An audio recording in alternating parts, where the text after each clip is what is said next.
ان کا حال بھی فرعونیوں اور ان سے پہلے لوگوں کا سا ہوگا جنہوں نے ہماری آیتوں کی تکذیب کی تھی، تو اللہ نے ان کو ان کے گناہوں کے سبب عذاب میں پکڑ لیا تھا، اور اللہ سخت عذاب کرنے والا ہے۔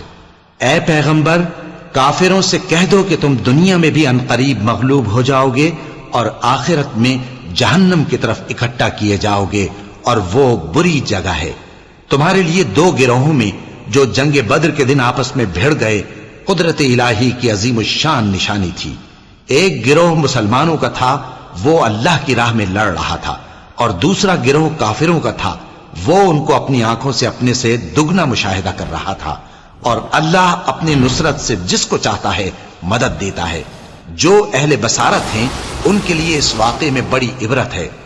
لوگوں کو ان کی خواہشوں کی چیزیں یعنی عورتیں اور بیٹے اور سونے اور چاندی کے بڑے بڑے ڈھیر اور نشان لگے ہوئے گھوڑے اور مویشی اور کھیتی بڑی زینت دار معلوم ہوتی ہیں، مگر یہ سب دنیا ہی کی زندگی کے سامان ہیں، اور اللہ کے پاس بہت اچھا ٹھکانہ ہے۔ اے پیغمبر، ان سے کہو کہ بھلا میں تم کو ایسی چیز بتاؤں جو ان چیزوں سے کہیں اچھی ہو؟ سنو، جو لوگ پرہیزگار ہیں ان کے لیے اللہ کے ہاں باغات بہشت ہیں جن کے نیچے نہریں بہ رہی ہیں، ان میں وہ ہمیشہ رہیں گے، اور پاکیزہ بیویاں ہیں، اور سب سے بڑھ کر اللہ کی خوشنودی۔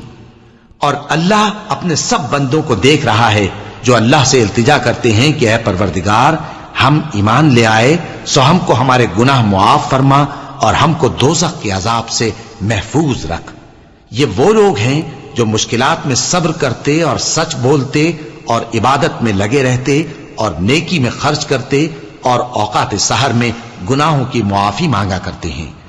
اللہ تو اس بات کی گواہی دیتا ہے کہ اس کے سوا کوئی معبود نہیں، اس حال میں کہ وہ انصاف کا حاکم ہے، اور فرشتے اور علم والے بھی گواہی دیتے ہیں کہ اس غالب حکمت والے کے سوا کوئی لائق عبادت نہیں۔ دین تو اللہ کے نزدیک اسلام ہی ہے، اور اہل کتاب نے جو اس دین سے اختلاف کیا تو علم حاصل ہونے کے بعد آپس کی ضد سے کیا، اور جو شخص اللہ کی آیتوں کو نہ مانے تو اللہ جلد حساب لینے والا ہے۔ اے پیغمبر، پس اگر یہ لوگ تم سے جھگڑنے لگیں تو کہنا کہ میں اور میرے پیرو تو اللہ کے فرمانبردار ہو چکے، اور اہل کتاب اور ان پڑھ لوگوں سے کہو کہ کیا تم بھی اللہ کے فرمانبردار بنتے اور اسلام لاتے ہو؟